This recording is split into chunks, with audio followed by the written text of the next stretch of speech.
여러분, 이런 말이 있습니다. 예수님을 만나면 인생의 방황이 끝나고 좋은 교회를 만나면 신앙의 방황이 끝납니다. 만남은 복인데 최고의 만남은 예수님을 만나는 것이며 그 만남이 최고의 복입니다. 아마 신앙생활을 하시면서 한 번쯤은 아니면 그 이상씩 여러 차례 벌써 들어보셨을 말일 것입니다. 그런데 이 말대로 우리 성도들, 여러분은 예수님을 만난 복을 가지셨는지요? 그리고 좋은 교회를 만나서 여러분의 신앙의 방황을 끝내셨는지요? 성경 속에서든 실제로 우리 주변에서든 예수를 믿고 지금까지와는 전혀 다른 삶을 산 사람들, 혹은 현재형으로 살아가는 사람들을 만날 수가 있습니다. 그런데 예수를 잘 믿는다고 고백하는 사람들 중에는 때때로 신앙생활에 실패하는 사람들을 볼 때도 종종 있습니다. 그 성경 속에서는 예수님의 제자 가운데 한 분, 베드로 사도가 아마 대표적인 사람이 아닐까, 잘 믿는다고 하면서도 신앙에 실패했던 사람이 아닐까 생각이 됩니다. 베드로는 누구보다도 예수님을 충성스럽게 따라다녔고, 또 예수님을 따르는 제자가 되기 위해서 자기는 모든 것을 버려두고 따랐다, 이런 고백도 했습니다. 그리고 예수님이 십자가에 달리시기 직전에는 자기가 예수님을 절대 배반하지 않겠다고 호언장담했음에도 배반을 했고, 자기 살기에 급급해서 고향 갈릴리로 도망을 쳤고, 자기 생업에 빠르게 복귀해서 다시 어부 노릇을 하기도 했습니다. 한마디로 잘 믿는다고 하면서도 한때는 실패한 신앙인의 모습이었습니다. 그런 베드로가 그 실패를 극복하고 극적으로 일어서는 장면을 만들어주는 것이 있는데, 다름 아니라 사도행전 2장에 소개되는 오순절 성령 강림의 역사입니다. 무서워서 숨어있던 베드로와 또 예수님을 따르던 무리들이 지금까지와는 전혀 다른 새로운 신앙인으로 거듭나게 만드는 역사가 사도행전 2장에 소개되어 있습니다. 여러분, 이렇게 성령의 역사는 한 사람의 인생을 참 드라마틱하게 만들어주죠. 별 볼 일 없을 것처럼 버려졌던 사람이 세상에서 빛을 발하는 사람으로 변하는 것을 보면 이것이 기적 중에 제일 큰 기적이라는 생각이 듭니다. 이렇게 한 사람이 인생을 변화시켜서 쓸모없던 사람이 쓸모있는 인생으로, 전혀 드러나지 않을 것 같던 사람이 하나님의 영광을 위해서 크게 쓰임받도록, 드러나도록 만드는 그런 영적인 능력을 주시는 분이 바로 우리가 믿는 성령 하나님이십니다. 성령님께서 임재하시면 우리가 생각하지 않았던 능력 있는 삶을 살게 됩니다. 사람들에게 감동을 주고 우리 삶의 자리인 사회에 나아가서 상상할 수 없는 변화를 이끄는 역할을 감당하게 하시는 분이 바로 우리에게 감동을 주시는 성령님이십니다. 여러분, 한 사람이 변한다는 게 얼마나 어려운 일입니까? 그것도 선하게 갑자기 변하는 게 이게 쉬운 일이 아니에요. 그러니까 사람이 변하는 게 제일 어렵지요. 그래서 오죽하면 어떤 사람이 갑자기 평소와 다르게 선한 사람으로 바뀌면 우리 뭐라고 말합니까? 죽을 때가 됐나 보라고. 저 사람 죽을 때가 됐나 보라. 그 쉬운 일이 아닌 거예요. 그러니까 사람이 극적으로 변하는 것이 기적 중에 기적입니다. 부모가 겉모습을 단장시켜 줄 수도 있고 좋은 스펙을 자기가 만들어 가질 수도 있지만, 그러나 속사람까지는 어떻게 안 되잖아요. 겉이 사람이라고 해서 그 사람이 속까지 사람이 되는 것도 쉽지 않습니다. 어렵습니다.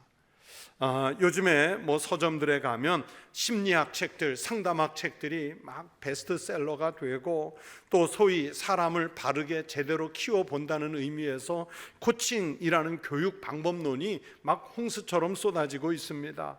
자기 개발서를 표방하는 책들이 서점의 많은 부분을 차지하고 그 있는 정도입니다. 그렇게 전문가도 많고 코칭도 많고 부모들도 자녀들 교육에 이렇게 야단인데도 세상은 사람으로 인해서 점점 더 살기 어려워지고 있습니다. 사람이 변하지 않기 때문에 그래요. 남이 변하기를 기대하면서 자기만큼은 변하지 않고 살아가려는 우리의 그 관성 때문에 그렇습니다. 예수를 믿으면서 가장 놀라운 일은 전혀 변하지 않을 것 같던 사람, 더 이상 인간적인 가치를 그에게서 찾아볼 수 없을 것 같던 사람조차도 예수 그리스도를 극적으로 만나고 나면, 진실한 신앙 고백이 있고 나면 그의 인생관이 변하고 삶의 가치관이 변하고 살아가는 삶의 내용과 질이 변하는 모습을 볼 수 있습니다. 사람이 그렇게 가장 쉽게 바뀔 수 있는 것은 바로 예수님을 영접하고 성령님을 체험하는 그 길에 있는 줄로 믿습니다. 오늘 성경 말씀 속의 주인공 베드로는 앞에서 잠시 말씀드린 대로 참 모자란 사람이었습니다. 누구보다도 열성적이고 주님을 사랑했지만 한편으로는 성격이 급해서 엉뚱한 행동도 하고요, 자신의 의지와는 전혀 다른 행동을 하기도 하고, 또 그러면서 주님을 가장 빨리 부인하고 심지어 저주까지도 한 그런 인물이 베드로였잖아요. 주님이 이제 내가 곧 고난받을 거라 이렇게 예언을 하니까 그렇게 되시지 않도록 자기가 나서서 막겠습니다 그랬다가 오히려 예수님으로부터 사탄아 물러가라 하는 호통을 들었습니다. 주님이 마지막 만찬 후에 잡히실 것을 알면서도 겟세마네 동산에 가니까 거기서 주님을 잡으러 온 가룟 유다와 대제사장이 보낸 병사들에게 둘러싸여 있을 때 어디에서 갑자기 용기가 솟았는지 매우 용감하게 칼을 뽑아서 어떤 한 사람의 귀를 쳤는데 대제사장 집의 종이었던 말고였습니다. 그 말고의 귀를 잘랐다가 주님으로부터 야단맞고 주님이 말고의 귀를 다시 붙여주는 사건도 있었지 않습니까? 예수님이 재판을 받는 동안에는 그 조금 전에 겟세마네 동산에서 있었던 그 칼을 뽑는 용기는 어디로 싹 사라지고 금방 자기 생명의 위기의식을 느껴서 하찮은 여종들의 물음에도 예수님을 모른다고 3번이나 부인하고 심지어 저주까지도 한 그 인물이 바로 오늘 본문 속의 주인공 베드로입니다. 예수님이 죽으신 후에는요, 고향 갈릴리로 돌아가 다시 옛날의 어부 생활로 돌아갔다고 그랬죠. 그 물고기를 다시 잡고 있던 갈릴리에 예수님이 베드로를 만나기 위해, 제자들을 만나기 위해 찾아오니까 그 급한 성격 때문에 배에서 뛰어내려서 헤엄쳐서 주님에게로 오는 그런 미련한 모습도 보였어요. 여러분 한번 생각해 보세요. 자, 배 위에서 물고기 잡고 있는데 지금 무태 예수님이 보여요. 너무 반가워요. 빨리 가야 되는데 배로 가는 게 빠르겠어요? 그 옷은 치렁치렁한 옷 걸쳐 입은 채로 물에 뛰어들어서 헤엄쳐 가는 게 빠르겠어요? 그렇게 헤엄을 안 쳐봐서 모르시는 거예요? 어떤 게 빠를까요? 당연히 배가 빠르죠.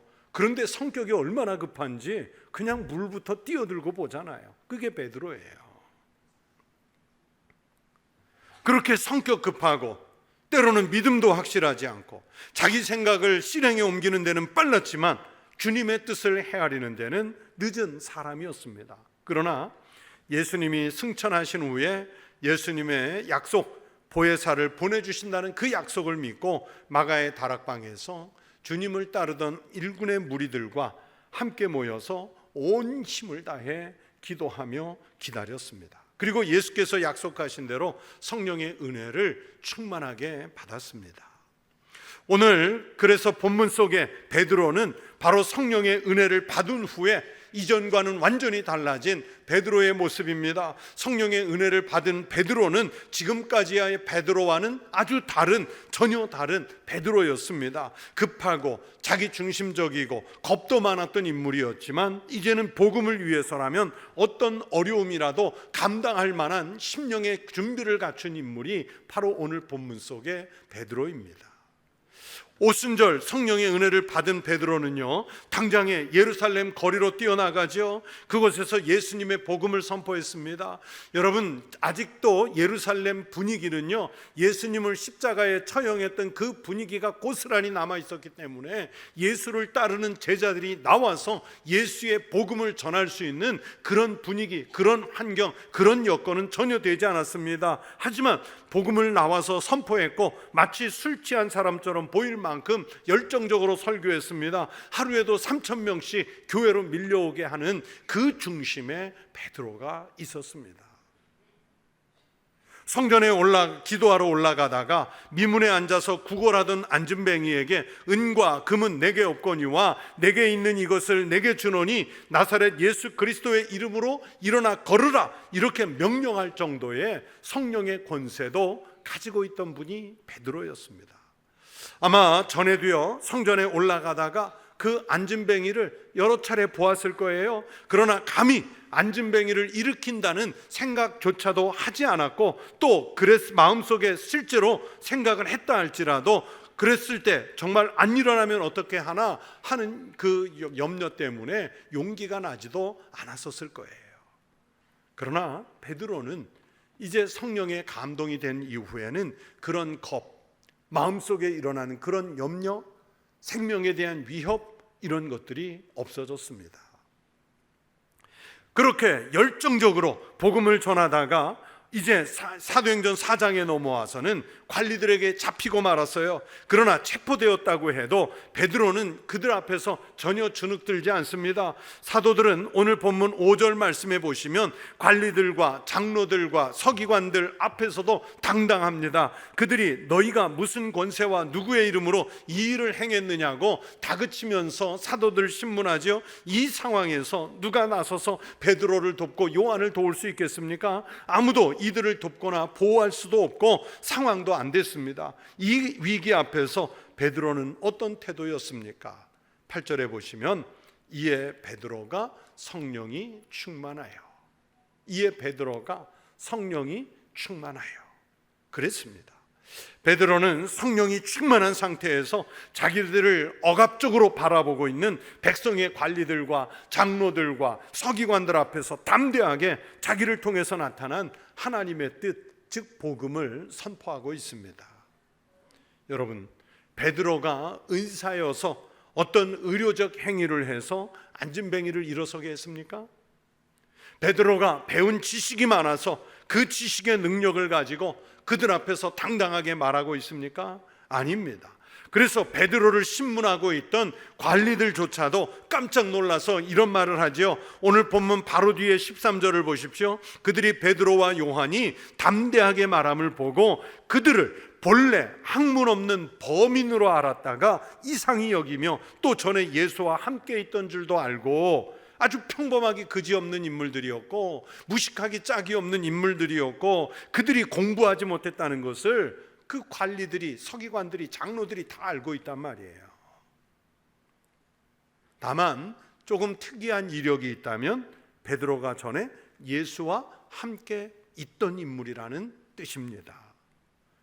여러분, 베드로는 전에도 예수와 함께 있었고 예수님 부활 후에도 믿음을 가지고 있었습니다. 그런데 그 전에는 이런 능력이 없었고 지금은 이렇게 담대한 용기와 믿음의 능력과 말씀을 전하는 능력을 어떻게 갖게 됐습니까? 베드로가 성령이 충만하여. 여러분, 바로 여기에 그 차이가 있습니다. 바로 성령의 충만함이 베드로를 새로운 인격, 새로운 능력의 사람으로 변화시켰습니다. 성령의 은혜는 사람을 구체적으로 변화시킬 수 있습니다. 베드로가 예수님을 따라다니면서 가장 가까이에서 예수님을 지켜본 제자입니다. 병자를 고치시고 귀신을 쫓아내시고 물리를 걸으시고 오병이어만 가지고 5,000명 이상을 먹이시는 기적들을 봤어요.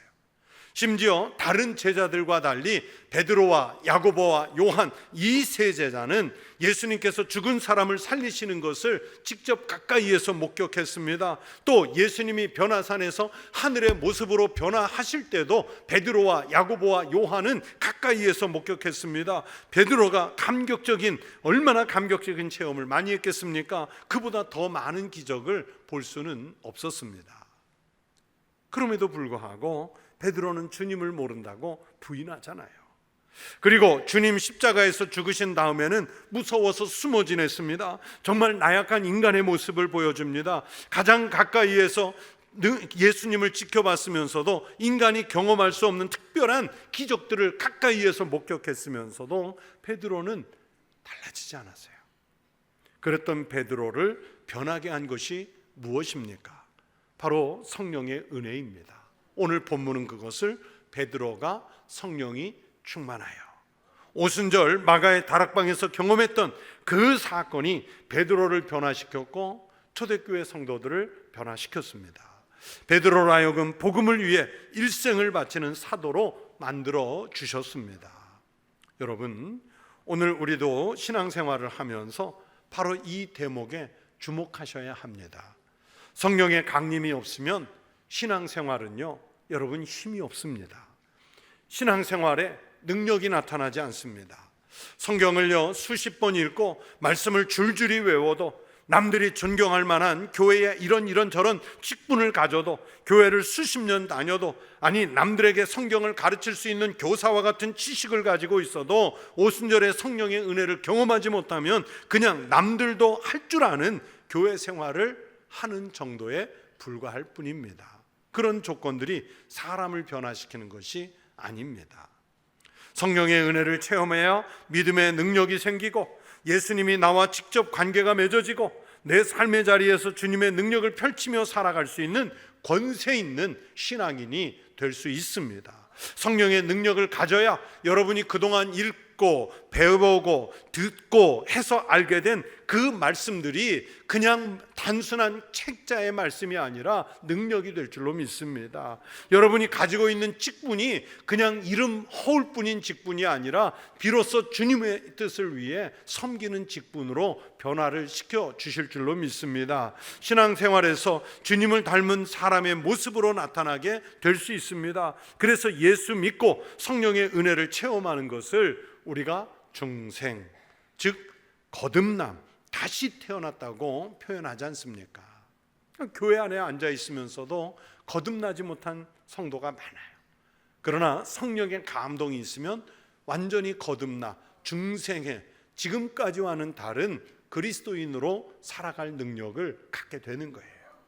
성령의 은혜는 믿게 하는 역사를 일으킵니다. 믿음을 구체화시킵니다. 내가 믿고 있는 바를 행동하게 만들어줍니다. 성령은 움츠러진 이들에게 용기를 줍니다. 말씀을 듣지 못하는 사람들에 대해서는 안타깝게 생각하고 사랑하는 마음으로 그들에게 복음을 전하게 만듭니다. 성령님은 막연한 분이 아니라 바로 오늘 우리와 함께 현존하시는 하나님이신 줄로 믿습니다. 우리 그리스도인들은 성령이 계심으로 내가 하나님 안에 있게 하시고 하나님이 내 안에 머물게 하시는 일치의 마음을 배우게 하십니다. 이것이 어떤 기적과 초자연적인 역사를 일으키는 것보다도 더 놀라운 기적인 줄로 믿습니다.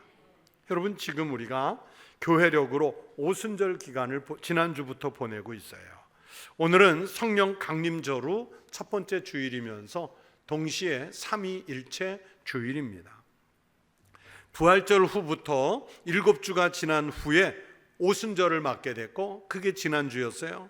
오순절은 지난주에 시작된 오순절은 성탄절을 앞둔 대림절이 시작될 때까지 무려 28주간을 보내게 됩니다. 여러분, 교회력에서 성령 강림절은 교회를 만든 결정적인 사건이었고 성도들의 생활을 지배하는 은혜의 시간입니다.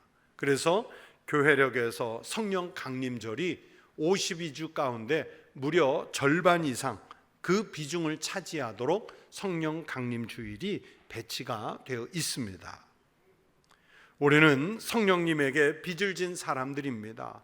죄로 인해서 죽을 우리가 하나님의 영으로 말미암아 살게 되었기 때문입니다. 로마서 8장 11절에서 말씀하셨습니다.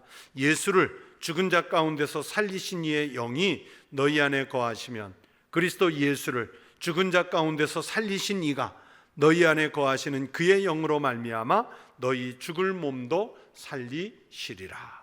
하나님의 영, 성령께서 예수님을 죽은 자 가운데서 살리셨다는 뜻의 말씀입니다. 그리고 예수님을 죽은 자 가운데서 살리신 그 하나님의 영, 성령님이 우리도 살리신다는 말씀입니다. 그러니 우리가 예수를 믿고 구원을 받았다는 것을 깨닫고 알게 하는 것이 바로 성령님의 임재하심 때문입니다. 우리는 이렇게 성령님께 빚을 지고 살아가는 사람들입니다. 사랑하는 성도 여러분, 신앙생활 몇 년 하셨습니까? 얼마나 하셨습니까? 신앙생활하면서 힘이 없습니까? 능력이 나타나지 않습니까? 때로 믿음이 흔들리고 신앙이 있다고 하면서 시험에 빠질 때가 있습니까? 또 나약한 상태나 비겁한 신앙의 모습 때문에 마음을 괴롭힐 때가 있지 않습니까? 내가 제대로 신앙생활을 하고 있는 것인가 의심하는 마음이 들 때가 있으십니까? 그렇다면 하나님 앞에 모든 것을 내려놓고 정말 겸손한 마음으로 성령님의 은혜를 구하시기 바랍니다. 성령님의 역사는 초대교회 오순절 마가의 다락방에만 있었던 2000년 전 과거의 사건이 아니라 일회적인 사건이 아니라 오늘도 주님의 은혜를 진심으로 구하는 사람들에게 그 역사가 일어나고 있는 현재적인 사건인 줄로 믿습니다. 그러니까 성령님의 역사는 완료형이 아니라 지금도 진행이 되는 진행형의 역사입니다.